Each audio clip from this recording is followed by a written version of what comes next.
अब जो political scenarios पर हम चाहेंगे थोड़ा सा नाजरीन को अपडेट कर दें। खान साहब की आज लाहौर हाई कोर्ट ने पेशी, और इस वक्त हमारे साथ हमारे नुमाइंदे अब्दुल रहमान मौजूद हैं। पेशी के लिए वो पहुंच चुके हैं। अब्दुल रहमान, बताइएगा अदालती कार्रवाई के हवाले से क्या अपडेट्स हैं आपके पास? जी बिल्कुल, इमरान खान की हिफाजती जमानतों के हवाले से लाहौर हाई कोर्ट में केस की समाअत दोबारा शुरू हो चुकी है, जबकि इमरान खान जो है वह इस वक्त रोस्टम पर मौजूद हैं। अदालत की जानब से इस्तफसार किया गया कि जब लाहौर हाई कोर्ट की जानब से हिफाजती जमानतें दे दी गई तो जो है मुतल्लिका अदालत में क्यों पेश नहीं हुए, जिस पर कितनी देर में समाअत दोबारा शुरू हो रही है?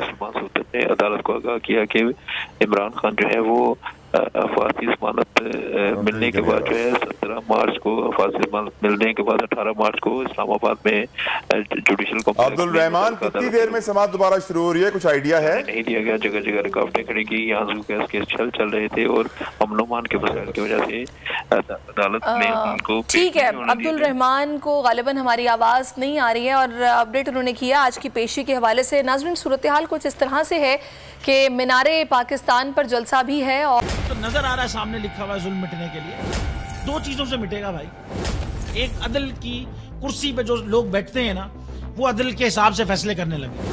दूसरा, कौम निकल खड़ी उस जुल्म के खिलाफ, तो जुल्म खत्म हो जाएगा। या इन दोनों में से कोई एक चीज हो जाए या दोनों हो जाए। अगर 420 का मुकदमा था, उस वक्त अदलिया में जो लोग बैठे हुए केस देख रहे थे वो पूछते ना, यार चीट हुआ कौन है? जब उनको दिखता कोई चीट नहीं हुआ, केस खत्म कर देते। तो जालिम जुल्म कर ही नहीं पाता। 9 जजेस ने नोट बिफोर किया मेरे केस को, यार 1.5 साल चला। शख्सी जमानत का केस, सेम केस इस्लामाबाद में कर दिया। एक ही इल्जाम पे 2 केस हो नहीं सकते भाई। मतलब 60 दिन का वक्त होता है। 102 दिन के बाद मैं जीत गया, केस बरी हो गया। 102 दिन के बाद अपील फाइल की, एक्सेप्ट कर ली। नहीं करते ना एक्सेप्ट, खत्म हो जाता ना जुल्म यार। भरी अदालत में मुझे बरी कर दिया, फिर पता नहीं क्या हुआ 2.5 घंटे बाद का नोट बिफोर। मैं नहीं सुनता ये केस, खड़े रहते अपने फैसले पे, मिट जाता जुल्म। अल्लाह ताला ने बिठाया इन कुर्सियों पे इनको यार, ये अल्लाह ताला की तरफ से फैसले करने हैं।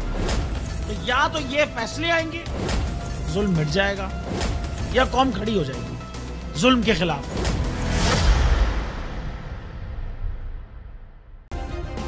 सब्सक्राइब करें और बेल दबाएं ताकि कोई खबर रह न जाए।